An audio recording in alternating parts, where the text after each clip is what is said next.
Blog Talk Radio.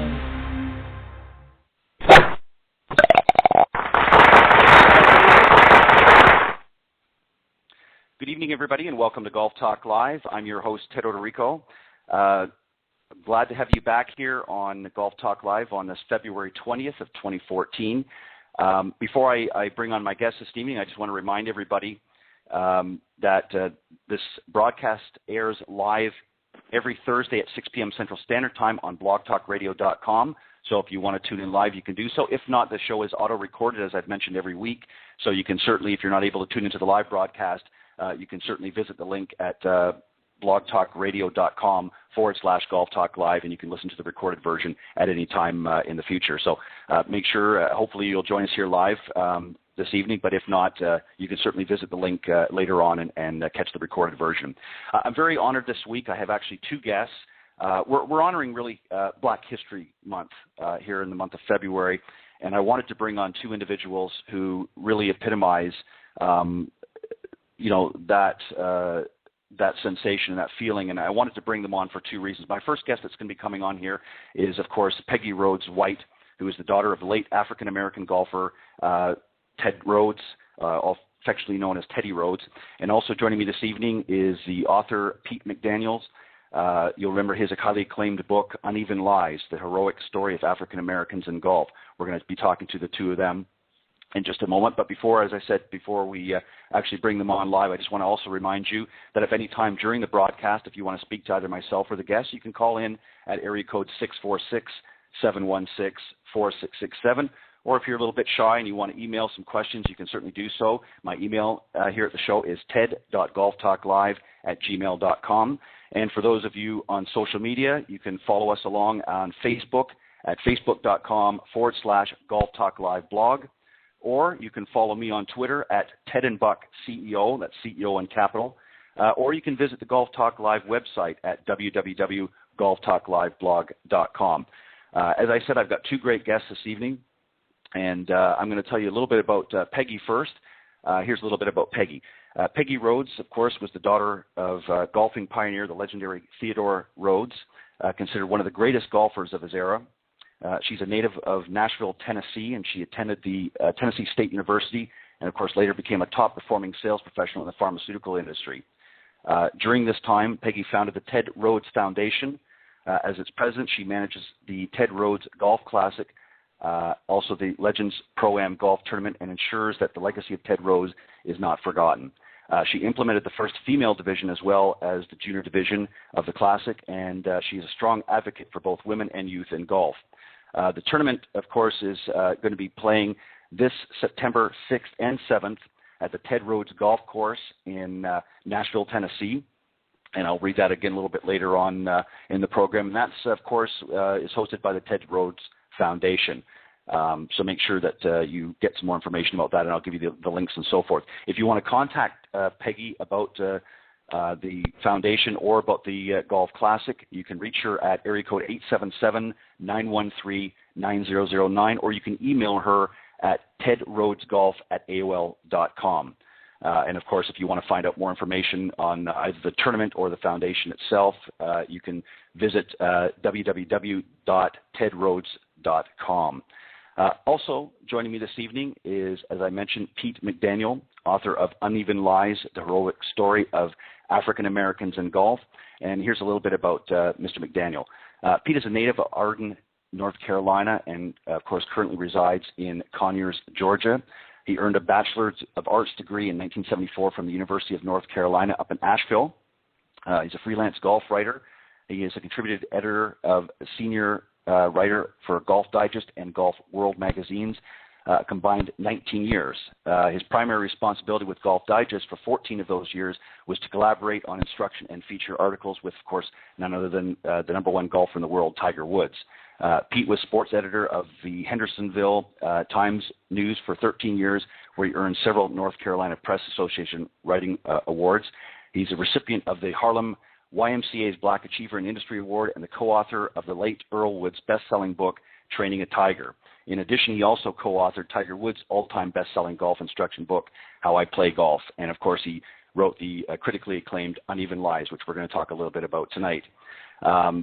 Just to give you a quick overview of the Uneven Lies, it's a fast-moving, heartwarming narrative on the history of African Americans in golf, beginning with the 1896 U.S. Open, where blacks first played in the national competition, to the invention of the golf tee by an African American dentist in 1899, to the early clubs and facilities open to people of color, to service roles that served as an introduction to the game, and of course much, much more. And if you want to get a copy of Mr. McDaniel's book, you can visit PeteMcDaniels.com, and there's a link there that you can make a purchase right from his website.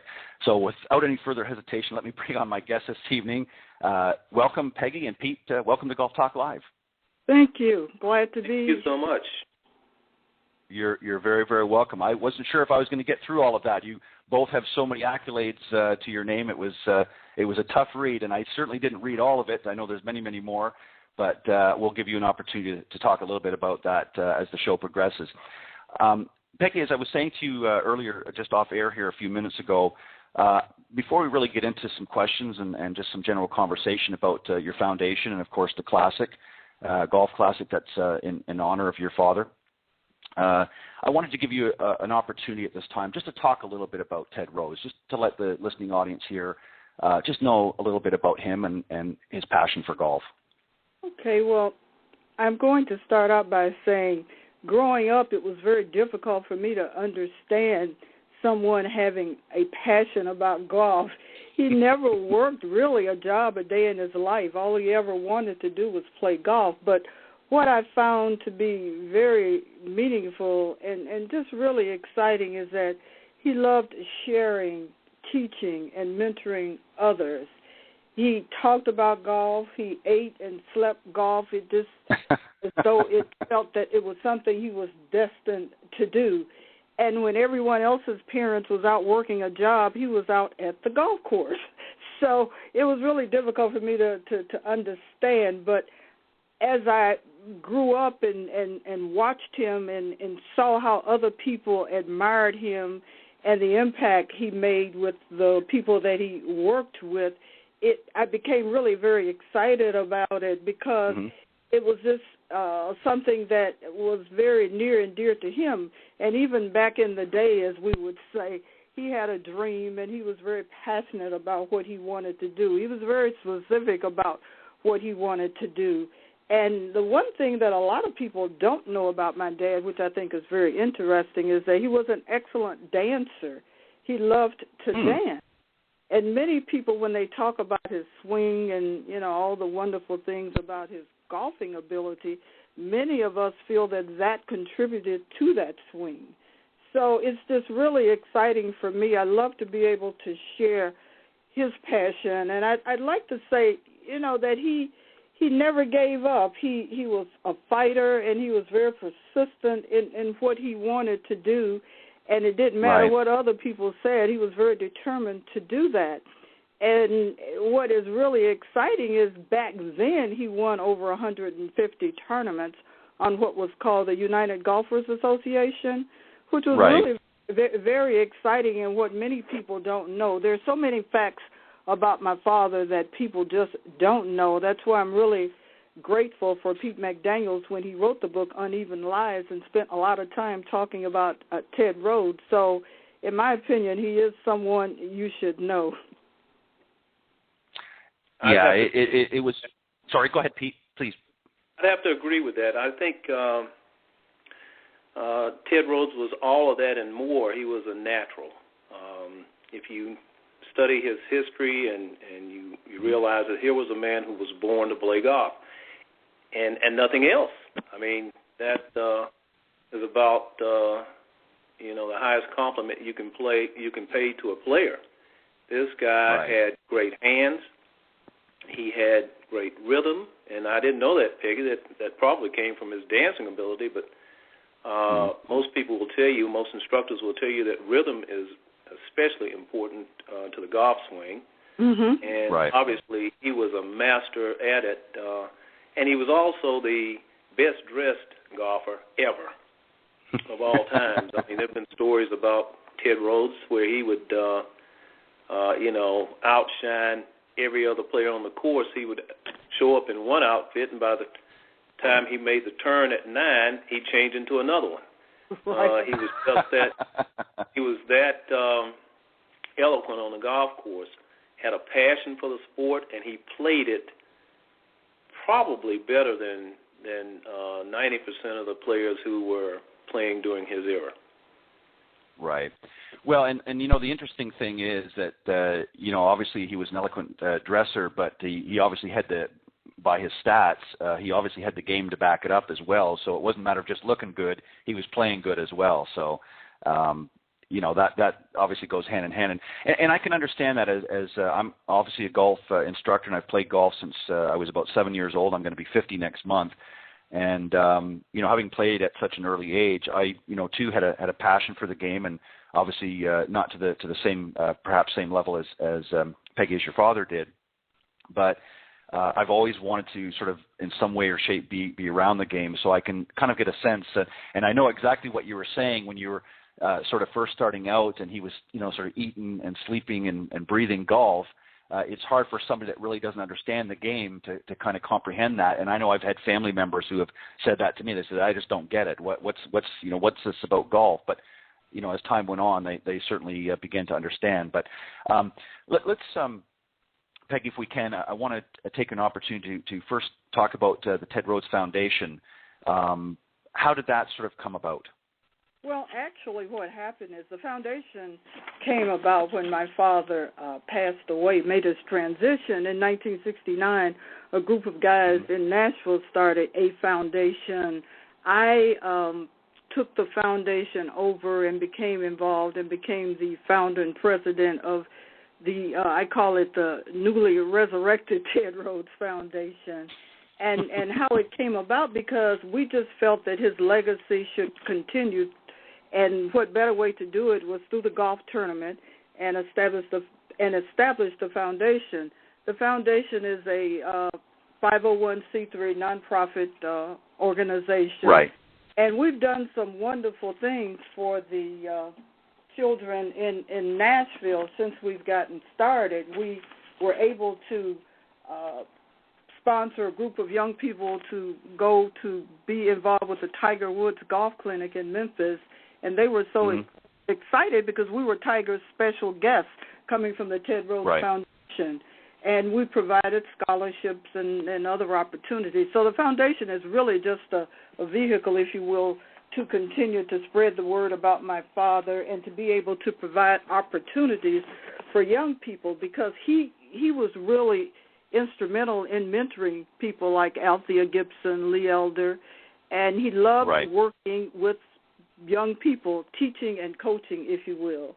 So I just feel like my role, I have felt as though I'm an advocate for my father's work, and so I just want to continue by providing those opportunities and doing some things for our young people. We've taken it a step further, Tad.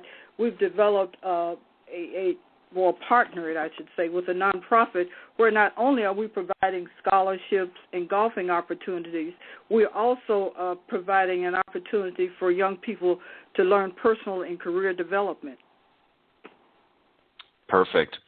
So what would you say then is really the main goal of the foundation? What do you see as its overall vision, as its main goal? Well, basically educating juniors on the game of golf, as well as providing a competitive venue for amateurs and professionals to play golf at its highest level, in addition to showcasing the memory of my dad and his accomplishments and the contributions he made. Perfect. Now, you talk about in keeping the legacy alive. What do you think his legacy was? What do you think he felt his legacy would be? Well, I think, as I think about it, I've been asked that question, and I vacillate. I go back and forth. But I believe that he would want his legacy to be that he was a fighter, he was persistent, he was passionate, he never gave up. He decided what he wanted to do, and it didn't matter what obstacles came his way, he was able to accomplish those. So he was just very focused about what it was that he wanted to do. Perfect. Peggy, let me just, before we continue on, we've got somebody that's called in here right out of the gate that wants to say hello. So let me bring them on and join yourself and Pete and I, and we'll see what they have to say in honor of your father. Okay. Good evening and welcome to Golf Talk Live. I'm sorry to keep you waiting. Are you still with us? Apparently not. I'm sure they'll call back in.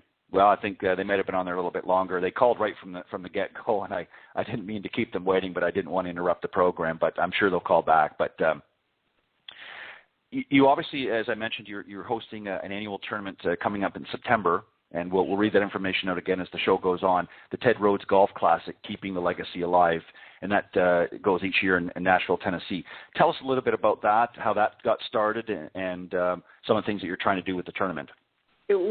It got started, obviously, because we knew that golf was a part and a focal point of the foundation, so we felt it necessary every year to have this golf tournament. And then plus it gave the golfers an opportunity to play in a competitive venue.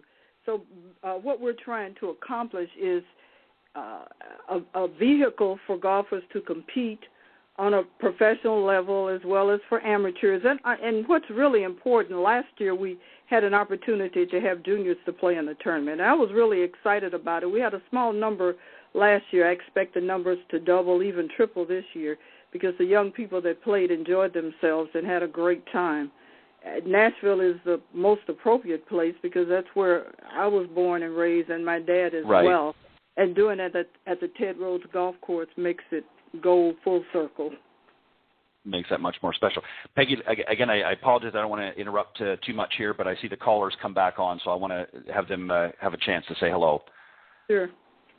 Sorry to keep you waiting. Welcome to Golf Talk Live. You're on with Peggy Rhodes and Pete McDaniels.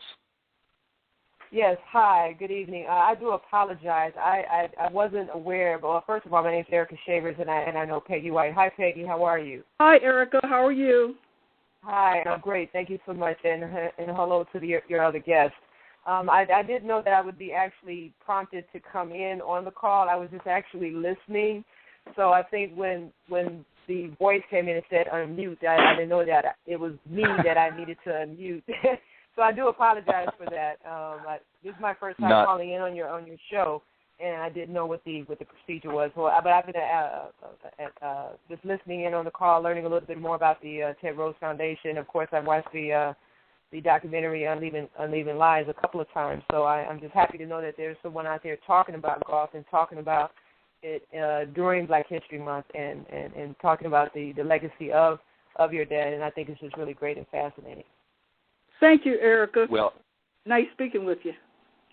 Well, Erica, I'm glad that you called in, and I hope that you'll continue to listen to the program. I think it's going to be an interesting program, and I'm very happy to do this. As I've said to Peggy, both on and off the air, I'm certainly excited to have both her and Mr. McDaniels on the program. I think it's important, as somebody that's been in the golf business for a long time, I think it's important that we cover all aspects of golf, both not only from its inception, but also those pioneers along the way that have helped grow the game. And obviously there have been many along the ways that have struggled, Teddy Rhodes, of course, being one of them, and his fight to pursue a game that he loves. So it's my pleasure and my honor to be able to bring this to my listening audience around the world. So I appreciate you calling in. And is there anything else that you want to add before we continue on? Oh, no, I'm just looking forward to participating in the junior golf tournament this year. I have some kids that I coach, so I'm looking forward to introducing the tournament style of golf to them, and as well as participating in the tournament in September. Hey, Ted, if I might say while Erica is on the phone, it was just confirmed this afternoon that June 26th in Hammond, Indiana, at the Lost Marsh Golf Course is where we're having our junior event. So more information to follow, Erica. Thank you. Thank you very much. Okay. Well, Erica, thank you very much. I appreciate you calling in, and if you want to continue on listening into the program, we certainly appreciate it.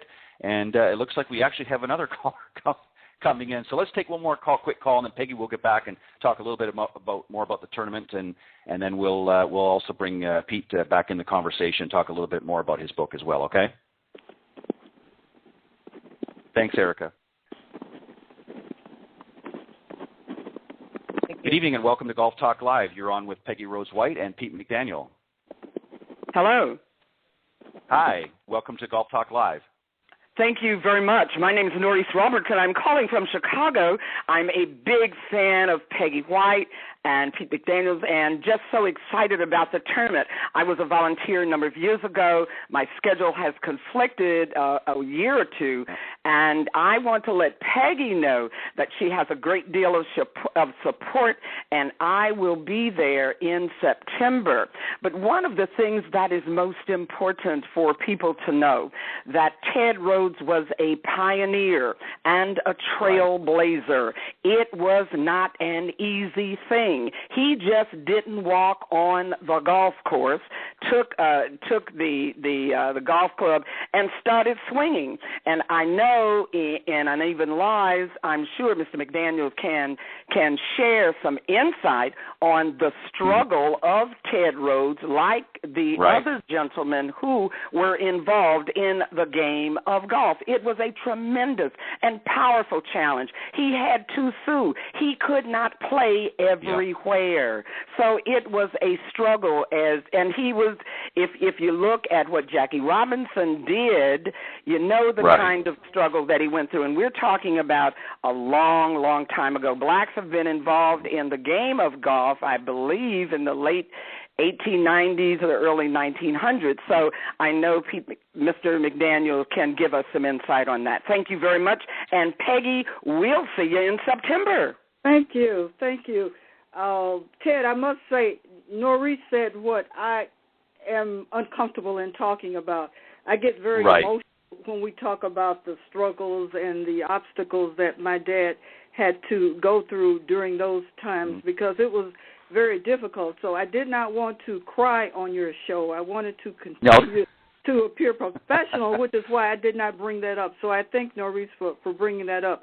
But just to kind of summarize, the tournament is a 2-day event, 36-hole tournament, stroke play. Okay.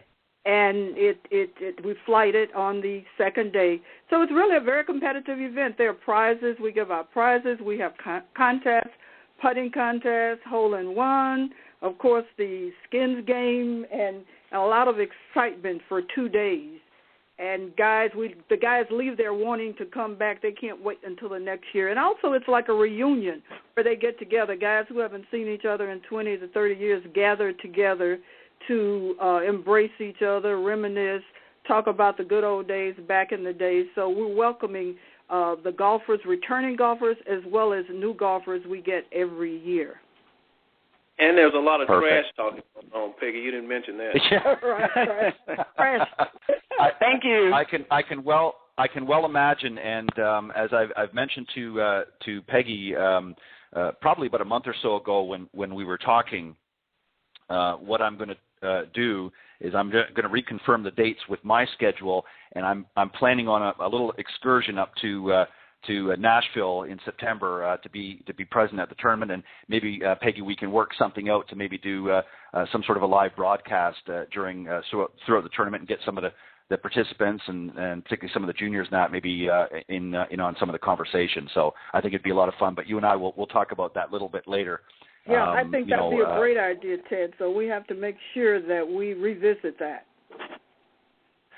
I think it's a perfect idea, and of course, I always love a trip to Nashville, so I'm looking at it as a little bit of a vacation too.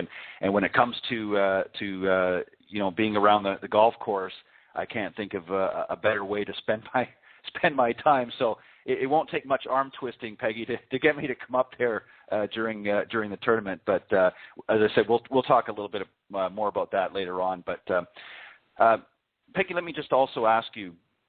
And then we're going to move on.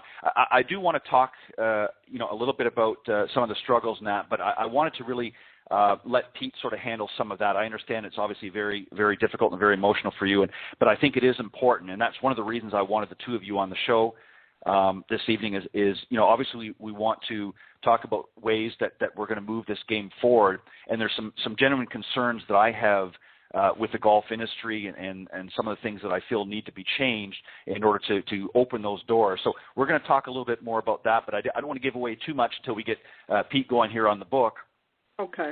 And spoil that. So, but I want to talk about that with Pete. But just before we move on, Peggy, I just wanted to ask you, if there was really one thing that you want the folks that are tuning in tonight to really remember most about Ted Rhodes, what would that be? Well, he was competitive, that's for sure. A fighter, persistent, passionate. So more than one. It's difficult, Ted, to sum it up because he was all of those things and more. But as I think about it, I think those would be some important things that I would want people to know. Also, before I wrap up, I just wanted to say some of the professionals who have played in the tournament are people now who have played or who are playing on the PGA Tour. We've had people like Jim Dent, Calvin Peete, Jim Thorpe, Chuck Thorpe, Lee Elder, Bobby Strobel, Charlie Owens, Bill Spiller, Eddie Perry, Tim O'Neill, Ron Terry, and also D.A. Points and Mark Hinsby have played in the tournament. Wow. So I think that's fantastic. So significant and something for people to know. We're not just having a 2-day event. It's very historical and it's very prominent. Right. And it's a national event. So people come from all over the world to participate and be a part of.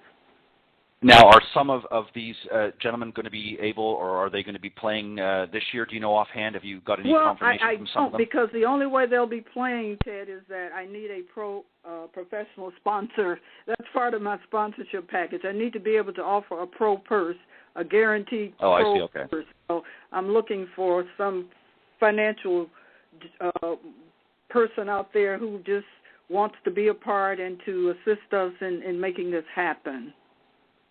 Okay. Well, we'll see what we can do through the program here to attract somebody just in that area to help out. That would be a fantastic way to boost up the tournament. But I want to just take a quick little break here, so sort of hang tight here, Peggy and Pete. And I just want to remind the listeners out there.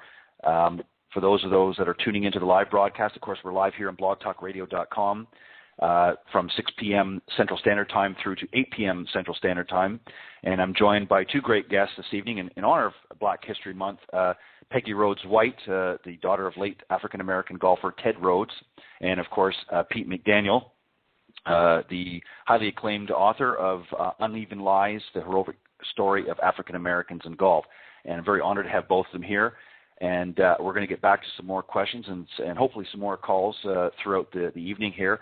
But let me just remind anybody that if you're listening live and you feel like calling in and saying hello and just offering some support, or maybe you've got a story you'd like to share about Ted Rhodes or maybe some of the other African-American golfers who have helped pioneered this great sport that I thoroughly enjoy and love to play, you can certainly do so by calling in at area code 646-716-4667. Or you can email me if you're a little shy about coming on live. You can email me question or comments at ted.golftalklive@gmail.com. And don't forget, we're on Facebook at facebook.com/golftalkliveblog. Make sure you throw a few likes our way. And you can follow me at any time on Twitter at TedandBuckCEO. And don't forget, of course, to visit the Golf Talk Live blog at www.golftalkliveblog.com. I want to bring on Peggy. I want you to, of course, stay with us here, but I want to bring on Mr. McDaniels, of course, and talk a little bit about his book and get him to share some stories and so forth. So Pete, if you're still with us here, I'm moving on to you. I'm still here. Okay. Obviously, from reading the book. Let me begin by saying Yep, go ahead. You can't mention Ted Rhodes without mentioning Joe Louis, Charlie Sifford, Bill Spiller, people who were in the struggle along with him. Right. And a lot of people probably don't know that the heavyweight champion of the world, Joe Louis, was Ted Rhodes' benefactor. And he was very important to the cause. All of these men were pioneers when it comes to the game of golf, especially as far as African Americans are concerned. But I just thought I'd throw that in, and then we can talk a little bit about the struggle, what caused the struggle, how these men were valiant, and women, Althea Gibson, Renee Powell, Barbara Douglas, people like that, Anne Gregory, who battled in the face of some extreme adversity just to be able to play the game, a game that they loved. Uneven Lies, Ted, was a more of a passionate project for me because of my background. Having grown up as a caddy in North Carolina, I caddied at a little club called Biltmore Forest Country Club in Asheville, North Carolina, and I never will forget, I was a teenager playing junior golf, and my city hosted a Chitlin Circuit event, a black golf tour event called the Skyview Open. And the first time I saw all of these colorfully clad golfers, I was probably about 13 years old. And I saw all of these guys hitting golf balls on the practice range. They didn't really have a practice range, but they had a hole that these golfers hit off of, and the cars were very impressive. That was the first thing that I noticed. They had Cadillacs and Lincolns, and you know, I'd never seen anything like it. I'd seen professional golfers on TV. Right. I'd seen Palmer and Jack Nicklaus and Gary Player and Lee Trevino and people like that, but I'd never seen anyone who looked like me hit the golf ball the way these did. And it turned out there was Jim Dent and Jim Thorpe and Chuck Thorpe and James Black and all of these guys who went on, Charlie Owen, all these guys who went on to play on the tour for the PGA Tour. They were the ones who, you know, were in the sunshine, hitting golf balls and playing some serious golf. And so that's how I really got involved in the game. I thought I could play, and then I later found out from watching them that I would always be a writer and not a player. So the opportunity arose for me to write this book. I was at Golf World magazine. I had written Training a Tiger with Earl Woods, and I got a call from Wally Uline of Titleist FootJoy Worldwide, the president and CEO, and he gave me an opportunity to write a book about African Americans in golf. And that's how the project came about. And, of course, the title is a double entendre. It refers to the fact that there's an unlevel playing field in golf. There always has been, and it remains so today, and we can talk about that a little bit later on. Yep. And it also refers to the great lie that was perpetuated back in 1896 and all the way through the 60s and even into the 2000s that African Americans had never done anything substantial in the game of golf, and I think we proved that to be a lie very early in the book. So that's the impetus of the book. It details the complete history of African Americans and our struggle in the game. Just a game, and it's a game, remember, that we just wanted to play. We've been there from the start. We've made some significant contributions, and so I decided that it was time that the world knew about these pioneers. Yeah, and I want to go back just a little bit. I do want to get into more of that, but I want to you kind of actually jumped into my first couple of questions right away without even me asking. So it was almost like a subliminal message. But obviously, from reading the book, I know that at a very early age you got into caddying and that. I want you to tell me a little bit about it, and there's a reason why I want the listeners to get an understanding of your mindset, sort of as you were growing up as a youngster, what you saw. I mean, you've mentioned a little bit about it, but I want you to describe a little bit about your experience working as a caddy. I was 11 years old, and my brother and a couple of cousins were caddying, and you had to be 12 years old to even caddy at Biltmore Forest Country Club, but I begged my parents, and they were friends with the caddy master, and so after a few months of begging, they allowed me to go out, and the caddy master took me under his wing, and the first job that I had was as a shag boy. And for those who don't know what a shag boy is, it's kind of a human golden retriever. You stand out in the fairway on the plane, you know, and the player hits balls to you, and you have a little bag, and you pick the ball up, and if you get real good at it, you might be able to even catch the ball in the bag, which I did. You know, I was always an athlete, so but you'd stand out there for maybe an hour while he practiced in the hot sun, and you might make $1 for it, you know. Well, I graduated. I was very small as a kid, and I finally graduated to a full-fledged caddy to where I could carry 2 bags. Back then, those things were heavy because they had those little plastic tubes in them. A lot of them did. Yep. Over a hilly golf, 6,500 yards. And at the end of the day, I might earn $10 with tip. Mm-hmm. We had some very cheap members, but that's another story. That'll be your next book. But that inspired my love for the game. And I never will forget one day, one of the members, an older gentleman, gave me about 4 wooden-shafted clubs and said, "Here, young man, take these and see what you can do with them." I lived in the country, and my cousin and my brother and I made a little 5-hole golf course in a cow pasture across the road from our home. And we would be out there beating golf balls all day long. So that's where the love of the game became instilled in me at a very young age. But what really transfixed me were the mansions in Biltmore Forest Country Club. And the way that the members comported themselves. They were gentlemen, and they were fancy dressers, and they had money clips.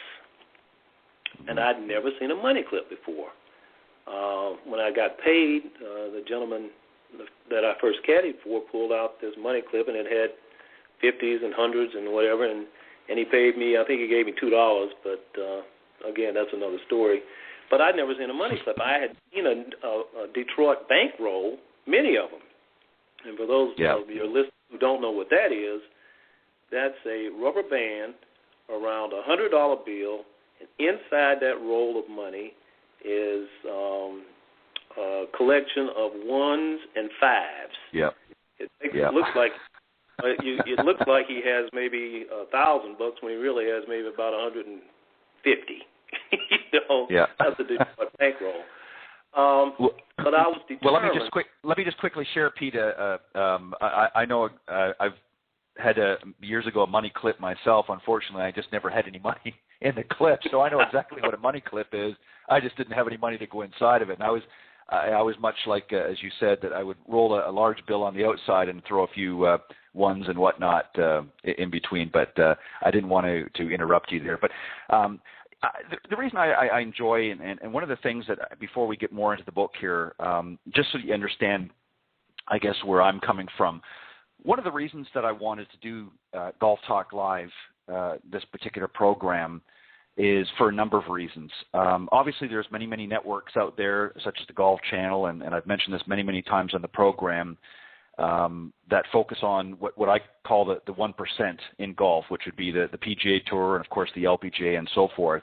And I think that's fantastic. We all want to see who's doing what and the stats. But there really wasn't anybody out there that was sort of talking about the other 99%, and I'm talking about the golf teaching professionals. There's certainly some programs you'll hear 1 or 2 of them on, or some great stories like we're hearing tonight. And that's not to say that it's never been brought out there, but there's really nobody in the industry. But the other reason that I wanted to do this program is I wanted to be able to do something in my own way to move the game forward. And for a simple reason, there's not only been a great struggle, as you can attest to, and Peggy, of course, you can attest to, in the African-American culture, but there's been another segment of the population that has struggled in many ways, and Peggy, I'm sure you would understand this, probably equally as much, and that would be women. Absolutely. Women have battled, and that transgresses all races. It doesn't matter whether they're black, white, so on and so forth. Women have certainly felt their fair share, and more in some ways, of their own struggles. And one of the things that I'm going to be doing coming up in about a month and a half time is I'm launching an entirely new program in addition to this one called the Women of Golf. And we're going to be featuring some of the great ladies from the LPGA Tour, not only in the teaching end, but also the players on tour. And we've got really full support from the LPGA Foundation and some great top players that are going to be coming on. But we're going to be tackling some of these same issues because, to be quite honest, many women have faced a lot of adversities. Now, obviously, it's a much better platform out there for the LPGA players now, but they've had their fair share of struggles along the way. And I felt that these are important stories that need to be talked about in the industry, and they're just being sort of blown over by the major media outlets. So this is one of the reasons why I wanted to bring this, is give the listeners, the golfers out there, a chance to hear some great stories and to understand really many of the pioneers that we don't hear about behind the game, much like Peggy's father, Teddy. So that's why I wanted to do this particular program and have you two on tonight. But that's one of the main driving forces behind doing the Golf Talk Live program, and that's why I think it's climbed to the success it has in such a very short time. Having said that, Pete, I want you to there's obviously so many stories in this book that we obviously can't get to them all in the short time that we have, but I want you to share a few of them with us, with the listeners, just some of the things that you've written about in the book. So if you want to go ahead and just maybe share some of the stories and some of the things that you've written about in the book. Yeah, I think that's a perfect segue into why the Caucasian-only clause came into effect. And this is a little-known fact that I believe is very pertinent to the conversation, especially in you talking about women and their plight. There was a light-skinned African-American named Dewey Brown, and this was like in 1928. Right. Somehow, he gained membership in the PGA of America. And for 6 years, he performed all the duties of a club pro in Delaware. He sold merchandise out of the pro shop. He gave lessons. He was a professional, a true professional. Mm-hmm. Well, in 1934, after doing all of those duties for 6 years, he was inexplicably removed from the rolls of the PGA of America's membership. Right. And shortly after that, or around that same time, the PGA of America instituted something that was referred to as the Caucasian-only clause. Right. And it basically stated that only Caucasian males could be members in their organization and compete in their events, because the PGA of America, ran the tour back then. And so it not only discriminated against people of color, but women as well. Right. So that struggle really heated up. And that's why people like Teddy Rhodes and Bill Spiller and Charlie Sifford had to endure all of the indignities that they had to just trying to play a game that they loved. And that Caucasian-only clause was not rescinded until 1961. So for 27 years, blacks and other minorities were forced to play on the Chitlin Circuit, the Black Golf Tour. And one of the standouts on that Black Golf Tour was a gentleman from my hometown named John Brooks Dendy. And I didn't know this. He was the locker room attendant at Biltmore Forest Country Club, and we always noticed what a gentleman he was and how much pull he had among the membership, but we didn't know why. But there are many stories that I could tell you about John Brooks Dendy, but a couple come to mind immediately. And one was he was like a 12-year-old caddy, and using what we lovingly refer to as Ethiopian ingenuity, he took some metal club heads. And for those of your listeners who don't know what that is, that means making the best of what you have. That's right.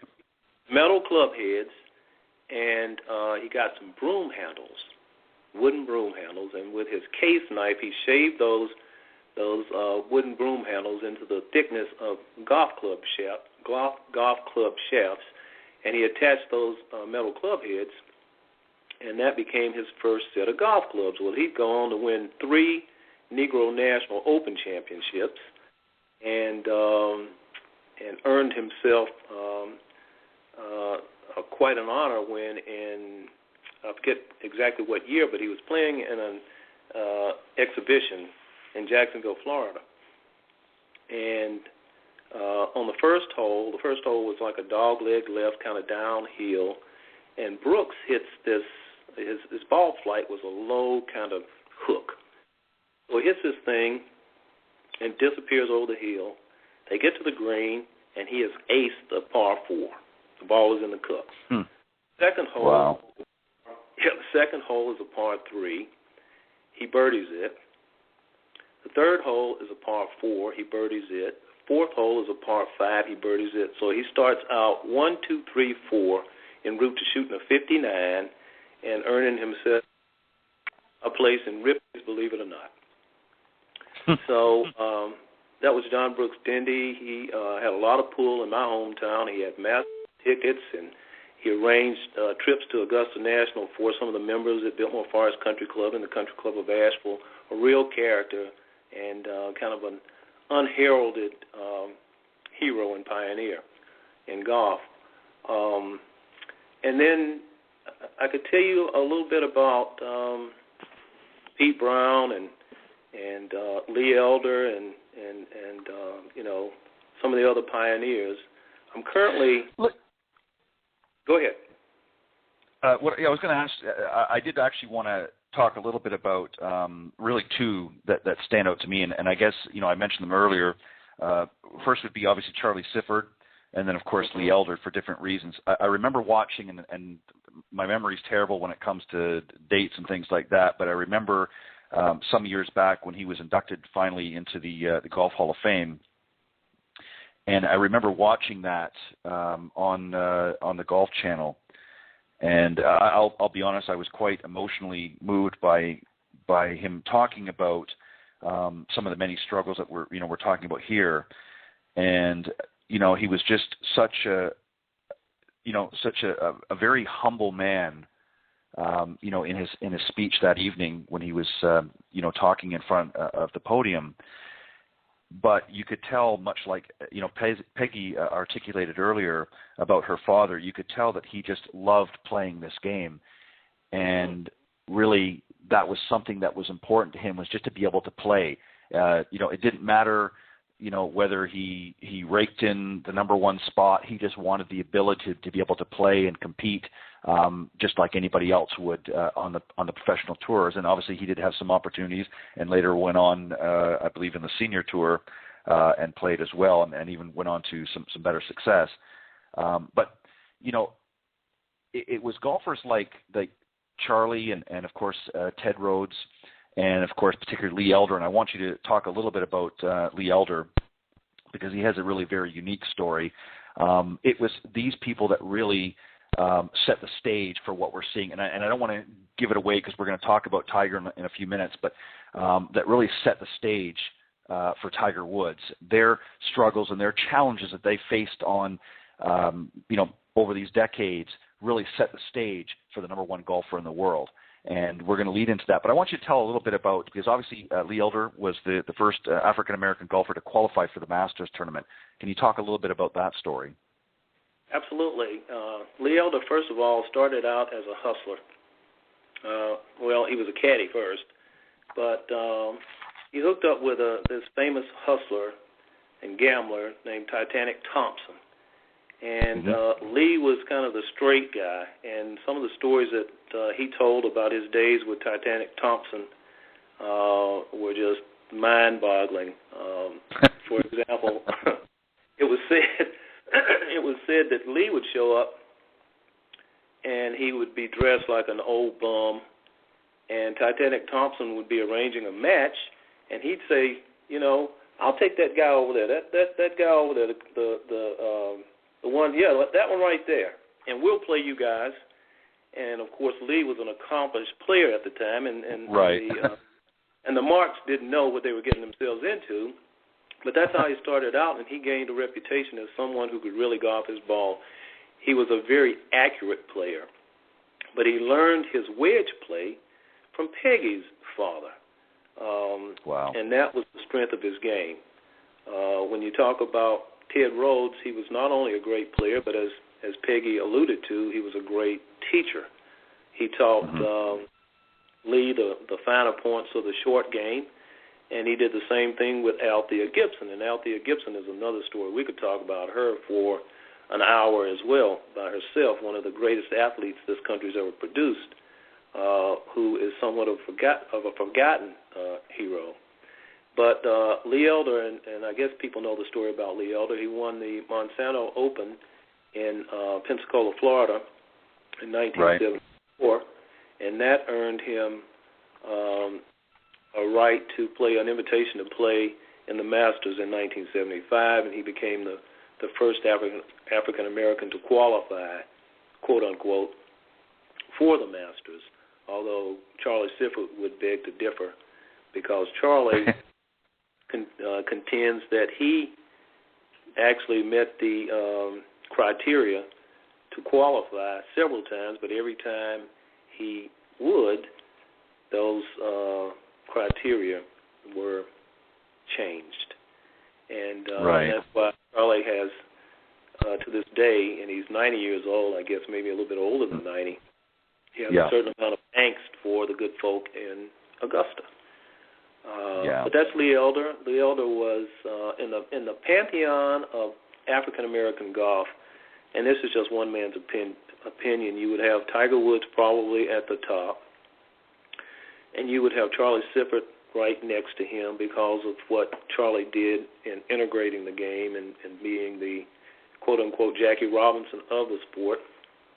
Right. Then you would probably have Teddy Rhodes, because before Tiger, Teddy Rhodes was the most accomplished black golfer, having won, as Peggy said, over 150 tournaments, most of them on the Black Golf Tour. But then you would have probably Calvin Peete, and we all know about his success. He was the first African-American to truly make a difference and win consistently on the PGA Tour, and then Lee Elder. And that's kind of the way I would place them, top five. That was Lee Elder. What he did in 1975 by becoming the first African-American to break that holy ground was truly significant, and he deserves a great amount of credit for that. And I understand, and I remember hearing or reading about. Now I don't recall because it's been a little while since I've gone through your entire book, but I remember hearing somewhere else about that particular Masters tournament with Lee Elder. Obviously, during that time, there was still a lot of, for lack of better words, I guess, blowback in the industry and a lot of resistance. And there was a story that came out that I'd heard, and I don't recall off the top of my head, but that Gary Player actually, I don't want to necessarily say the word befriend, but was, I guess, sort of trying to help him in that transition a little bit during the tournament because he obviously was getting a lot of, and I'm referring to Lee at this point, was getting a lot of resistance, to put it bluntly, by playing in the Masters tournament. And there were stories that came out that Gary Player actually had stepped up and tried to make it a little bit easier for him during the tournament as best as he could during the time. I don't know if that's true or not, and I don't know whether you are familiar with that or if you've ever heard that yourself.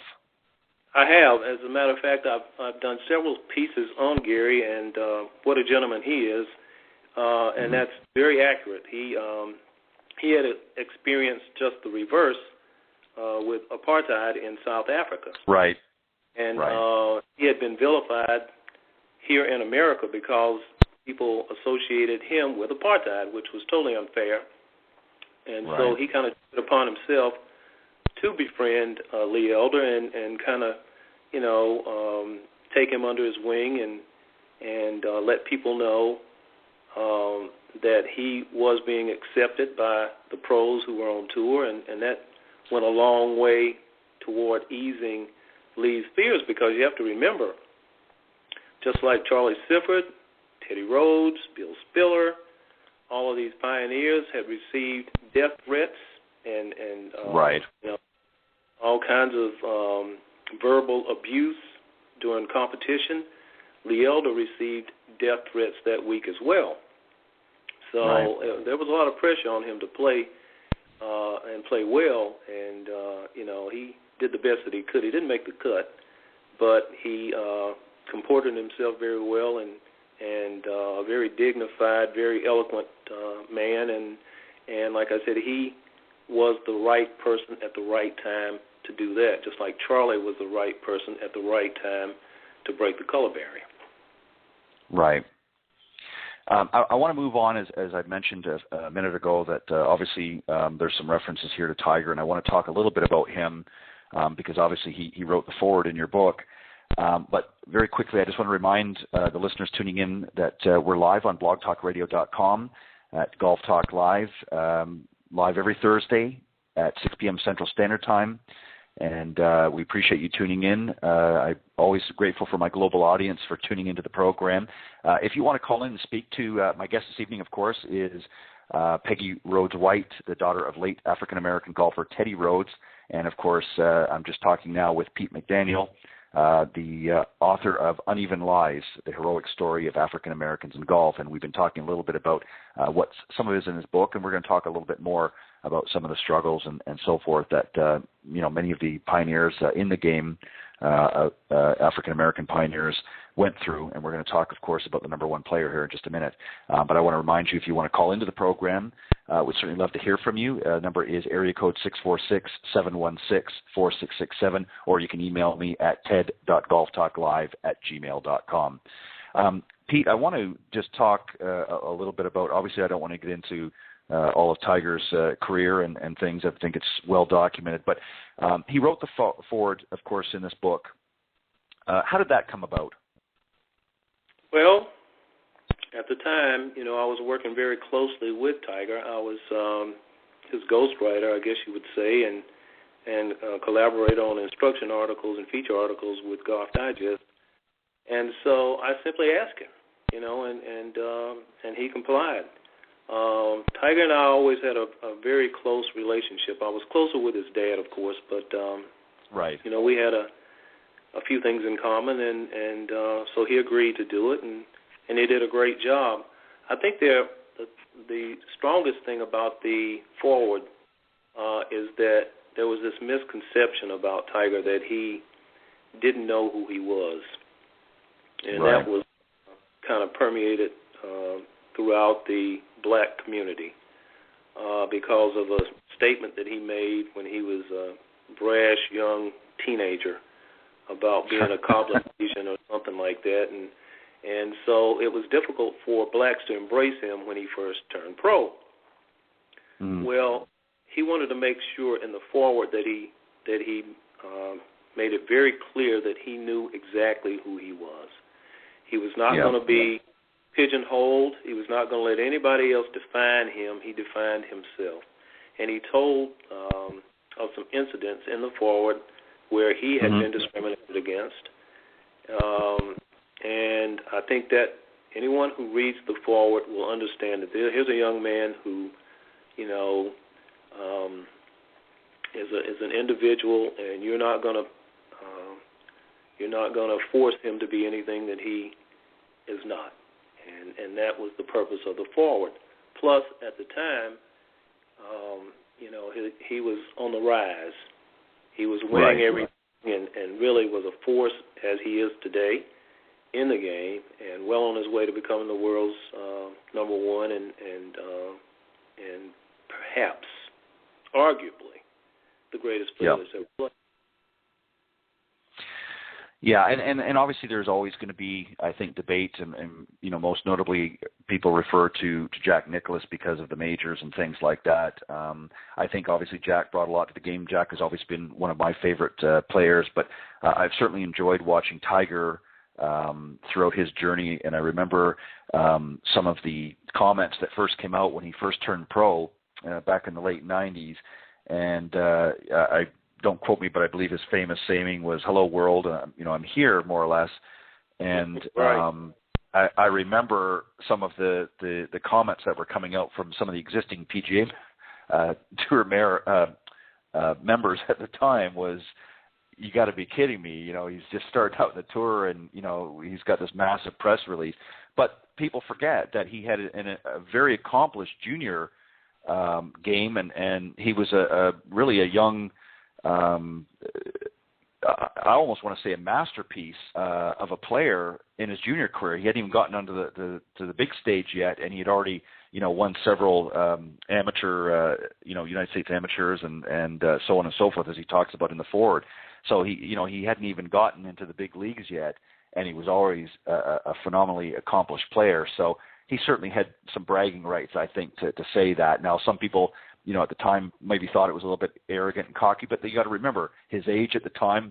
Most young men at that age are going to be a little bit, cocky doing something like that. But it didn't take very long for the other members on the PGA Tour and the public in general to see that this young man could back up his words. So it was always for sure. He was tremendously gifted, Ted. From the start, from the first time I saw him, and that's another story. I've told it 1,000 times, but. Tremendously gifted, but even more than that, he had this focus that was unshakable, and that was the product of Earl's coaching and his teaching, his dad. Let me just stop you just real quick here, Pete. We actually have some callers that want to come on live. Let me just bring one of them on here. Welcome to Golf Talk Live. You're on with Peggy Rhodes and Pete McDaniel. How can I help? Hi, this is Tiffany White, and I am the granddaughter of Ted Rhodes, and just wanted to call and say hello to my mom, Peggy Rhodes White, and Pete McDaniel. Hey. Hi, and I just wanted to say, Pete, I thought you did a fantastic job with Uneven Lives. I thought you really captured the story of my grandfather and the other golf pioneers. So I just want to thank you, because what we're really trying to do is create an awareness about Ted Rhodes. So I thought that you did a fantastic job with Uneven Lives, and hopefully the callers today get a better idea of the accomplishments of Ted Rhodes and really the challenges that he faced as a African-American golfer. It's really interesting for me because my grandfather had passed away before I was born, so I'm really living the story through my mom. And as I hear about all of the challenges that the African-American golfers faced at that time, it really shows me their fortitude and their passion for the game of golf. So, Ted, I want to thank you as well for having my mom and Pete on so that we can continue to spread the word about my grandfather. It's my pleasure. And also, Ted and Tiffany and Pete, before she hangs up, I was remiss in acknowledging her as being our tournament director. So, thank you very much for calling, Tiffany. I was going to close out with that, but you saved me. Yes, and I'm here in Tallahassee on business, but did not want to miss this opportunity to call in and introduce myself to Ted and say hello to you, Mom, as well as Pete. Thank you, Tiffany. Great job. Well, Tiffany, I appreciate you calling in and sharing that with us. And as I said a little earlier in the broadcast, if everything, fingers crossed, and everything works out, I will hopefully get a chance to meet you in person in September at the Ted Rhodes Golf Classic. Well, thank you so much, Ted. All right. You take care, and I hope you continue to listen into the remainder of the program. Thank you, and have a great evening, and thank you for calling in. I will. Bye-bye. All right, bye-bye. Pete, before we continue on, let me just take one more call. I don't want to leave them holding here. Good evening, and welcome to Golf Talk Live. You're on with Pete McDaniel and, of course, Peggy Rhodes, the daughter of the late Teddy Rhodes. Good evening, Ted. How are you this evening? I'm doing well. How are you? Oh, I'm doing fine, and I'd also like to say hello to Miss Peggy Rhodes White as well as Mr. Pete McDaniel. This is a very historic broadcast that you're hosting tonight, and, it's been very informative. This is Adrian Reed, by the way. Anyway, Ted, but, I have to say that, there's some parallels in our lives. I was a caddy myself as a teenager. I was at the Brentwood Country Club in Los Angeles and, had the opportunity to have the association of the great James Black at the time. And then later on, fate would have it that I met a gentleman who became a mentor. His name was Mark Tex Guillory. And Tex was Negro National Champion. He won the UGA Negro National Championship title. And he said, to his credit, and good fortune, that a man whom he held in high esteem, not just the man, but his game as well, wasn't present in the tournament that year. The great Teddy Rhodes. And Tex was a lifelong amateur, and he beat the great Joe Louis, who was an accomplished golfer as a result of his association with Mr. Rhodes, and Lee Elder. He beat those two for the title at Seneca Golf Course in Cleveland. And when he spoke of Teddy Rhodes, as he affectionately referred to him as, he talked about a man who had great character, a great sense of style, and who was a giant among his peers. And to hear all these accolades, not only about Mr. Rhodes, but everybody that played the game at that time under the conditions that they played, is just outstanding. Right. And it puts the modern day game into perspective. And the thing about it, I like the term that I've heard Miss Peggy use before. She said, before there was a Tiger, there was a Teddy.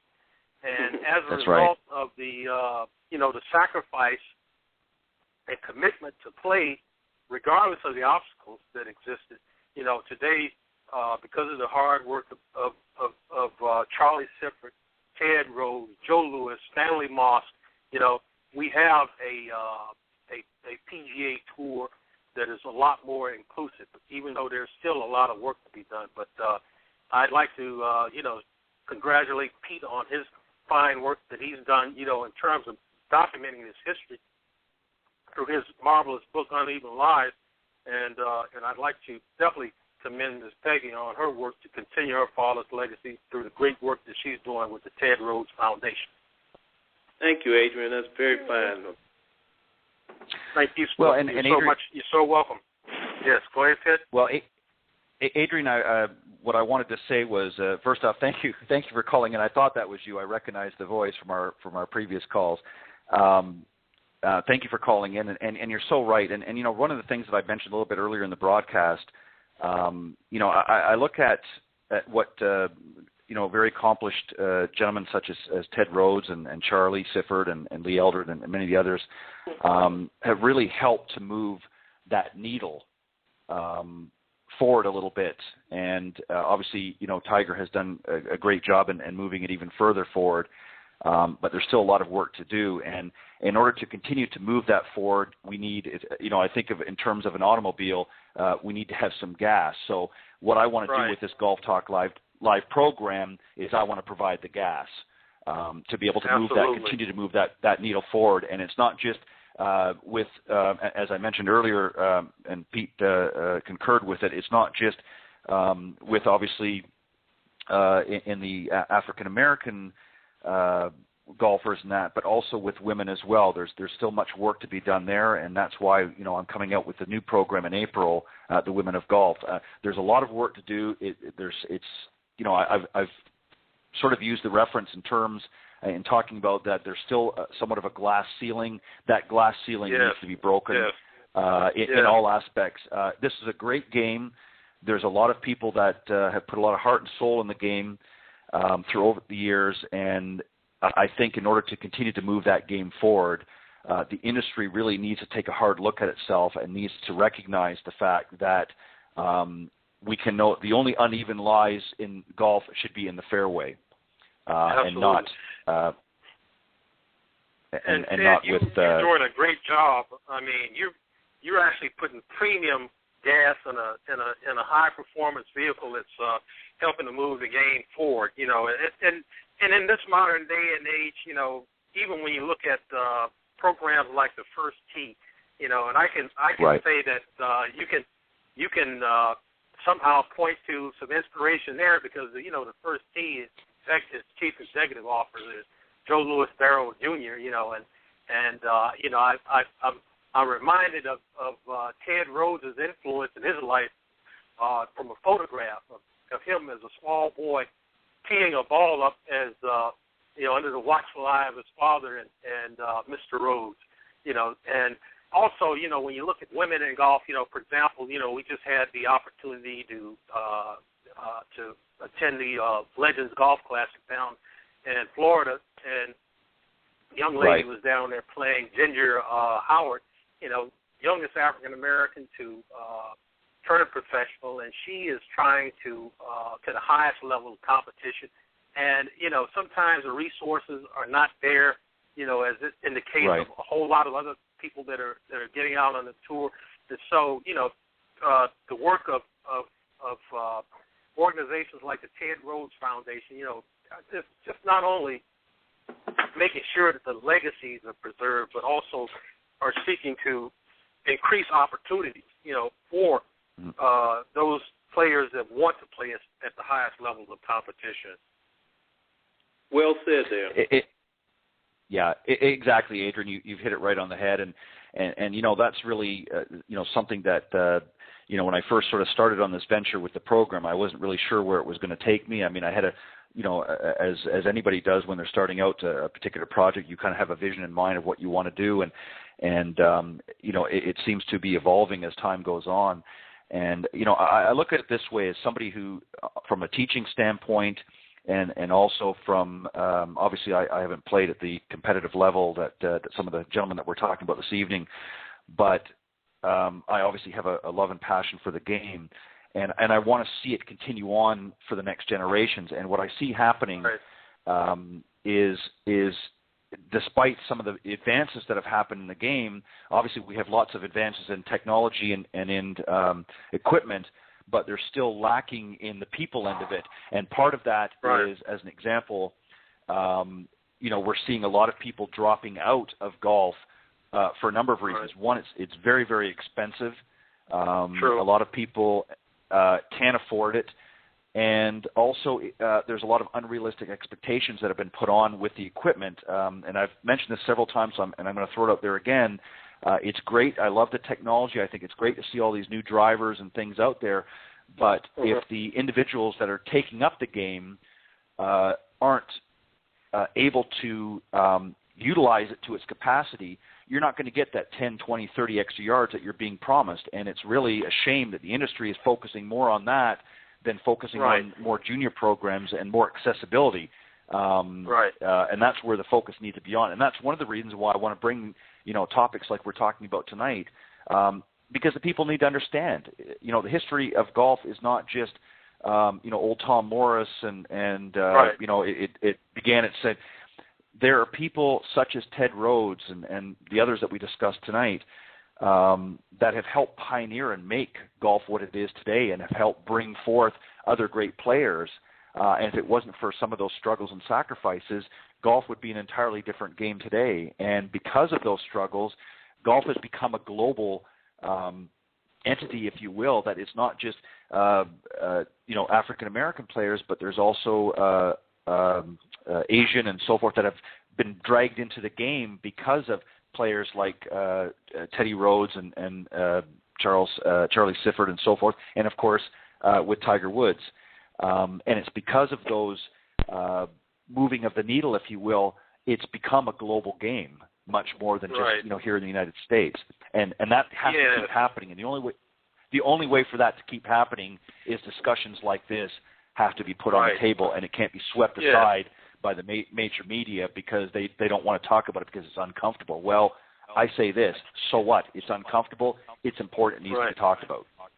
Yes, and when you consider the natural resources and the human resources that are required to maintain golf courses and to maintain the overall game of golf, then golf should be happy that it can expand and diversify rather than stay at one particular point, because the whole world is standing outside looking through the pearly gates of the country club or whatever other venue is there and wanting to be a part of this marvelous game. And it goes beyond the game. You know, it's a lifestyle for many people, and you know, Sure. and I think that anyone who wants to play should have that opportunity. Exactly. Yeah, the figures are not good right now, and we haven't talked about that, and I don't know if we will have an opportunity to talk about it, but the fact is that, you know, golf is a multi-billion-dollar-a-year industry, and which makes it a very huge pie, and minorities get basically table scraps from that huge pie, and that's right. the challenge that we face, even more so than on the competitive side. It's the business side that really needs to be pushed. Yeah. Right, and as I alluded to earlier, as I mentioned, also there's another component. Women as well have also met with much resistance in the industry. Yeah. I was down at the PGA show in January, and I had unfortunately had very limited time, and that's why, unfortunately, Adrian, I wasn't able to make it to the tournament down in Fort Lauderdale. But you can bet if I get another invitation next year, I'm going to make sure I make that to the NFL Classic. But I would love to go, and I kick myself in the backside that I wasn't able to. But unfortunately, some things had come up last minute, and I just wasn't able to do both of them. But and actually, I was limited at the PGA. But one of the things that I noticed at the PGA show this year was there was some young ladies that were coming forth in the business end of things, and it was great to see. But again, it was sort of shuffled off to the side because the mainstream, golf conglomerates, if you will, sort of hogged the show, and it was really a lot of the same stuff that you see every year, just a different price tag on it. And it was refreshing to see some of these young ladies trying to push, as I said, through that glass ceiling. And let me just very quickly, and then I want to get back to Pete's book because I don't want to take too much time going astray here. But one of the comments when I first announced that I was going to be doing a show particularly geared and targeted to the women of golf, one of the resounding responses that I got was, "It's about time." Mm-hmm. And essentially what the feedback is that nobody is doing this in the industry. Nobody's talking about the issues that need to be talked about. And I've had a very resounding positive feedback from many, many people in the golf industry. They want to talk about a lot of these issues. They want to move the game forward. They want to find ways other than just propping up equipment and making more money there. They want to preserve the game, and the game is suffering in many ways right now because it's just not accessible and it's not affordable. And even people within the teaching profession are getting out because they just can't afford it. So something has to be done. That's what I'm using this program for. And so together, as a community, we need to put forth all of our efforts and be able to move that needle ever forward. So, Adrian, I want to thank you for calling in and sharing some insight. And if you want to hang on, you're welcome to, or if you need to go, that's I understand. But I appreciate you calling in and hope that we'll talk soon. Well, I appreciate you hosting, as I said previously, Ted, such a historic and meaningful show this evening. And, I'm going to continue to hang on here and listen to the end. And, and I hope that everybody out there who's interested in the overall history of golf is tuning in tonight and not missing this great opportunity to learn more about the diversity and greatness of our game. Exactly. Well said. Pete, just one more quick second before we move on here. I just want to remind the listeners, that if you want to call into the program and share some insight or maybe some stories about Ted Rhodes and some of the other African-American golfers who've made that struggle earlier on to make a pathway, if you will, for some of the younger guns coming out there now, such as obviously Tiger Woods, we'd love to hear you. You can call into the program at area code 646-716-4667. Pete, since we're on the topic of Tiger, as we talked about a little bit earlier on, we know that he wrote the foreword for your book. I want you to share with the listeners here, as an African American yourself, I want you to express what went through your mind when you saw Tiger win the 97 Masters tournament. Wow, that's a great question. I was there, of course, and actually walking up 18 with him. Of course, outside the ropes, the Masters is the only tournament where where the media is not allowed inside the rope, but following him very closely the entire week.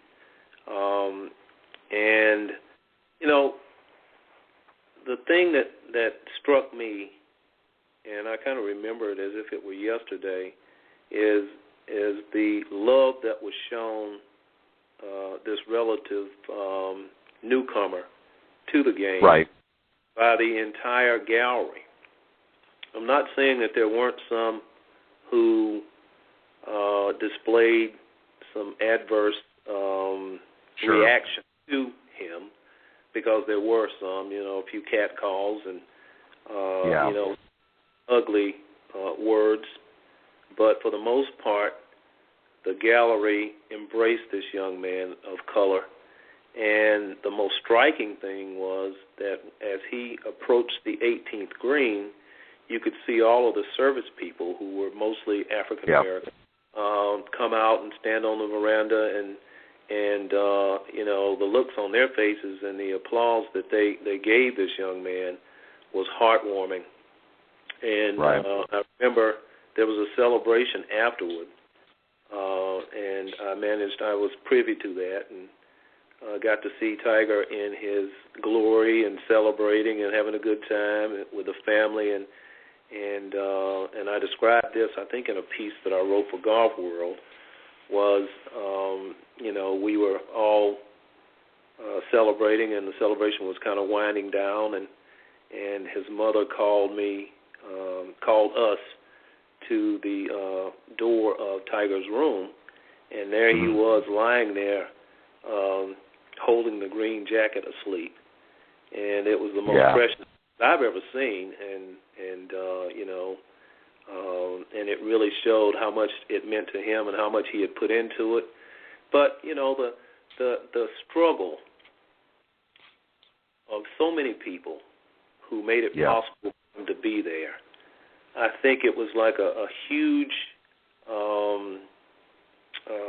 exhale for African Americans, because the promise had been kept that we could indeed not only compete in the game, but at the highest level and become a champion of the game. And I think Tiger embodied that. His work ethic, his success gave every person of color a big boost. And I told him many times, you know, after that, I told him that if he never won another tournament, he had done enough for me, because I swear, Ted, after he won the Masters the first time, it allowed me to walk a little bit taller, have a little bit more prestige, and have a lot more hope that things would be better someday. I think what I remember most, you know, from my perspective of that particular Masters was this, and not to, you know, to take away from the game or anything. You know, obviously, prior to that, most notably was the '86 Masters with Jack Nicklaus. Of course, was historic because of his age, but by that point, he of course had won many majors. But here's what I had noticed, you know, in golf up until that point of '97, and Tiger's win.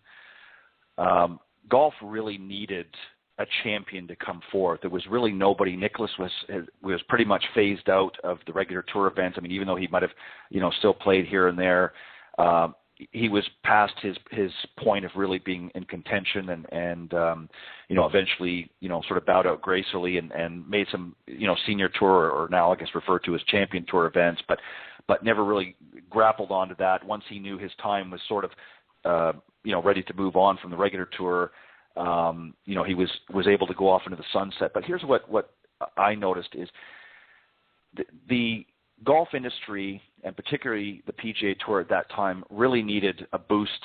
And there's no real polite way to put this, but golf was really getting boring. There just didn't seem to be anybody. There wasn't anybody rising to the top. You know, people were dying, really, literally, for another Jack Nicklaus of that caliber, somebody to come through, you know, and just sort of sweep the industry, if you will, on its feet, and Tiger did that. And I think what I remember particularly about that was not only the historical aspect of the fact that he was African, or certainly part African American, but you could almost feel, and I wasn't even there, the electricity in the air as particularly as Sunday rolled around, and he was in the lead and went into the substantial lead that he did, and of course, what was it, 12 strokes? I think he ultimately won the tournament by. But as each hole, you could just feel the crowd. It's not only is this kid going to win, but he's going to win with such a margin. You could literally hear the chins drop and the eyes bug out of people's heads, but you could feel the electricity throughout. And I remember the media at that time, as he was coming up to 18, scanning back and showing many of the African Americans that were, working in the service areas of Augusta National, them standing around and just watching this great young man come up, somebody that they could relate to and understand. And it spoke volumes to the golf industry. And from that moment on, he just, with Herculean strength, moved that needle decades forward. And all of these struggles that people like Ted Rhodes and Charlie and Lee and Jim and so on, it was almost like, gosh, I don't even know if I want to say this on my program, but it was almost like an orgasm. I mean, it was just boom.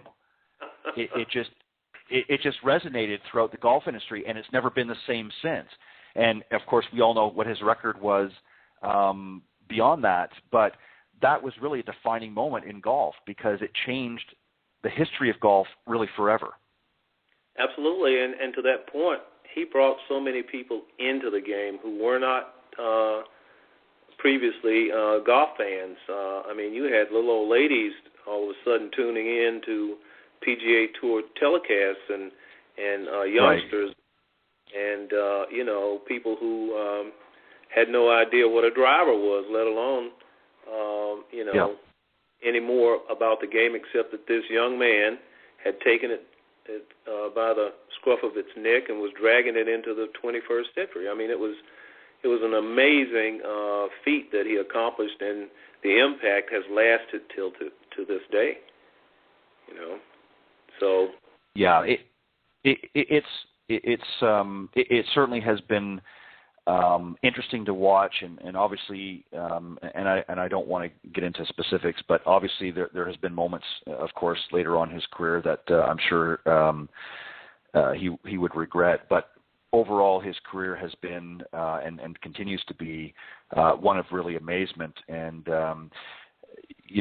despite much criticism that has come out of late, is he ever going to win another major again? I mean, good Lord. I mean, just what he has accomplished thus far, even if he never won another golf tournament or another major championship, will live on for decades and decades and will continue to inspire, youngsters, and particularly, I hope, African Americans out there that want to get into the game. They can look back and say, wow, if this guy can break through and play and do that, I may not get to his caliber, but at least I know it's possible that I can play the game and enjoy the game. And that's what all of these pioneers along the way, and of course Tiger Woods, have done, is they've opened up an area that was not available for so many years. He's been able, through his tasks and through his expertise in the game, has been able to open the eyes of so many youngsters out there, and just has given them hope and inspiration that, hey, I can do something in this area as well. As I said, whether they ever aspire to his caliber, it just allows them to know that they're able to play this as well, and it's for them, not just for me. I totally agree. The only thing that I would add to that is that just like in the era of Teddy Rhodes and Charlie Sifford and Bill Spiller and Lee Elder and some of the other pioneers, the game needed a reality check then, and with the state of the game today, the golf world needs another reality check. And I want to right, Pete and Peggy and show upcoming show about women in golf, so important. Right. We have to keep pushing. We have to keep pushing to make the game more equitable, and we have to realize that there are opportunities that need to be opened up for everyone, not just the majority. Right, and it's not just in the playing. I mean, there's certainly been great hurdles in the playing side of things, but as you mentioned earlier, I believe, Adrian, you had said this, in the business end of it as well, there has to be more opportunities created, and that's something that certainly has been lacking for a long time. I want to close out the program with really a question, and I want to, Peggy and Pete, I want you to obviously both be able to respond to this, and Adrian, I see that you're still hanging in there with us. You're welcome to chime in as well, but I want to give obviously Peggy and Pete an opportunity to respond to this. As we've just talked about, there's been a lot of progress made since the earlier times of golfing greats like Teddy Rhodes. Yet despite this enormous success, of course, by current players like Tiger Woods to encourage more African Americans to want to play golf, there still seems to be a reluctance. And my question really is, why? Peggy, you want to start? Or would you like to? You can go ahead. I apologize. I was writing it down. What's the question again, real quick there? What I was saying is basically, despite much of the progress that your late father Teddy has done, and of course some of the great play that we've enjoyed these many years by Tiger Woods, and his getting more African Americans wanting to play golf, there still seems to be reluctance within the African American community. You're not seeing a lot of new players, at least I'm not, coming out on the tour. Just to give you an example, on the LPGA Tour, of course, we've seen a big influx over the last decade or so, of Asian players and so forth. But we're not seeing a lot of young African American players getting into the game and playing, not necessarily even at a top level like Tiger and some of the others, but even at a junior level, we're not seeing that. And my question is why, despite all of these hurdles that have and walls that have slowly been broken down over the years, why is there still a reluctance to be embraced by the African American community? Well, that's because the major hurdle, the financial hurdle, is still as high as it has ever been, maybe even higher now, because at least during the days of Sifford and Rhodes and Spiller and those guys, they had benefactors, people who stepped up and helped them financially be able to play the game and gave them funding. Today, blacks who start out in junior golf and become proficient enough to play high school golf and even more proficient enough to get a college scholarship, they play college golf, they come out, they want to play on tour, some tour. First of all, there really isn't any tour for them to play on. Any developmental tour, except it used to be the buy.com, I don't know what it is now. And that's the major challenge. Their counterparts, on the other hand, and by that I mean Caucasian players, a lot of them have relatives who will give them 2 or 3 years on tour to find their footing. Black women do not have those opportunities, and that's the crux of it right there. There has to be some kind of system put in place, and I advocated this years ago. A friend of mine named Kevin Logan actually gave me this idea about wealthy African Americans creating a pool of money that these aspiring professionals could draw from, give them about 3 or 4 years to make it, and that way the cream will always rise to the crop, and there will be more African Americans on tour playing competitively. Let me just inject some. Yeah, let me just inject something real quick here, and I want to get some feedback. Obviously, there's opportunities in colleges. There's college golf teams, and I know particularly we've had a young lady on here that is now gone on to LSU. What about at the college level? Is there opportunities being made available in the African American community that some of these young girls can get on. And I'm not just trying to single out the girls, but just as an example, because that would obviously give them some competitiveness to be able to prepare to go on to that next level. What about in that area? Is there something that's happening or something that should be happening to make it where these young ladies can not only obviously further their education, but get a chance to play competitive golf, trying out for some of the college teams? What about in that area?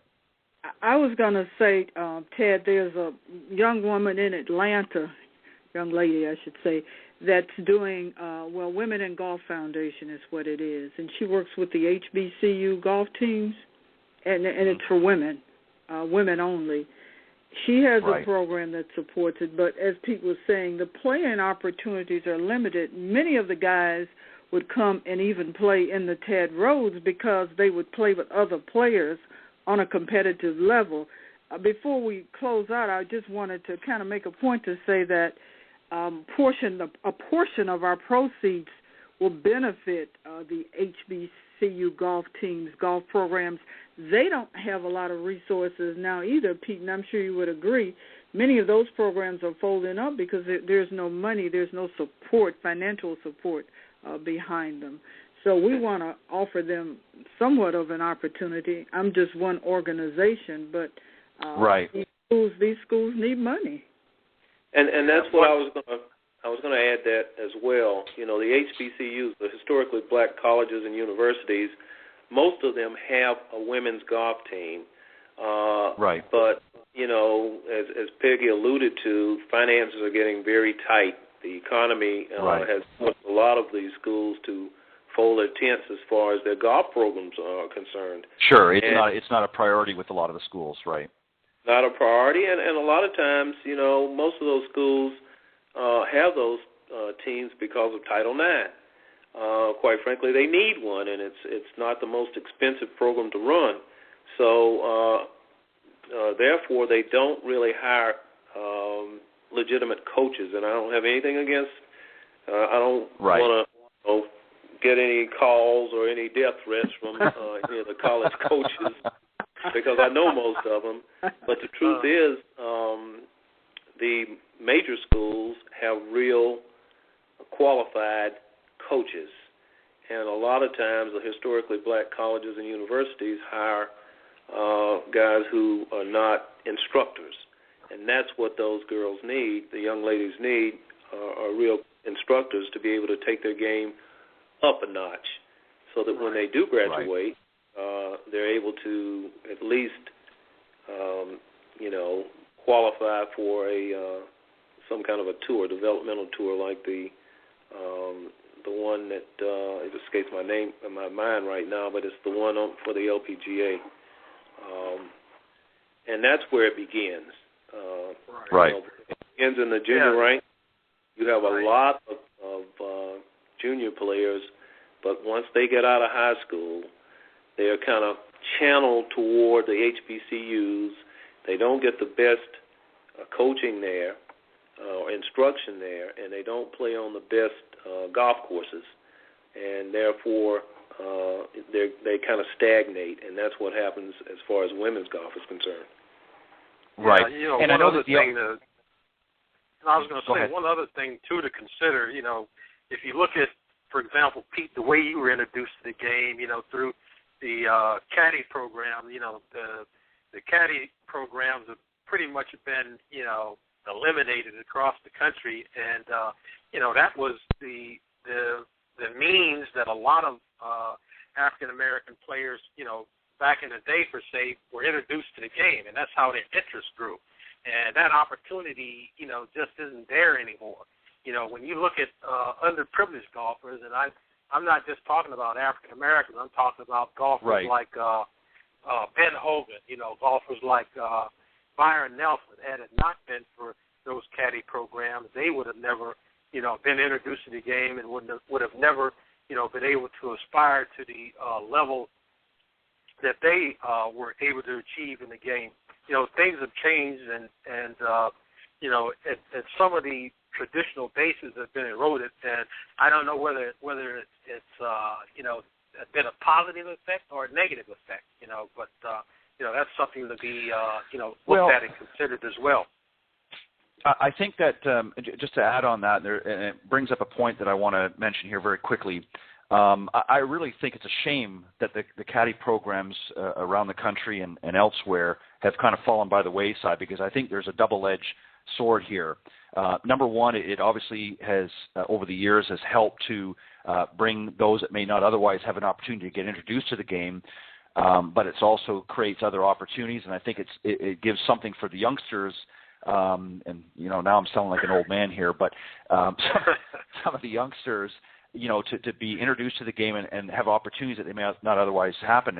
And it brings to I had a guest on a few weeks ago, and he sort of goes back. He's a top PGA teacher professional, Tom Patry, and he had mentioned on the show where there was a young lady, and I'm going to find out who it is because I want to really get her on the program, but she's headed up a first tee program down in Naples, Florida, and she's been really having a struggle. Of course, Naples is a fairly affluent area, and but one of the problems that she's having is the majority of, I think, the 65 or so courses in the Naples area are all private members clubs, and what she's having a difficult time with is getting a venue to sort of take her first tee program and sort of make a permanent home. She's had to sort of, float around to different places and some of the municipal courses down there, public courses that are really, not up to snuff.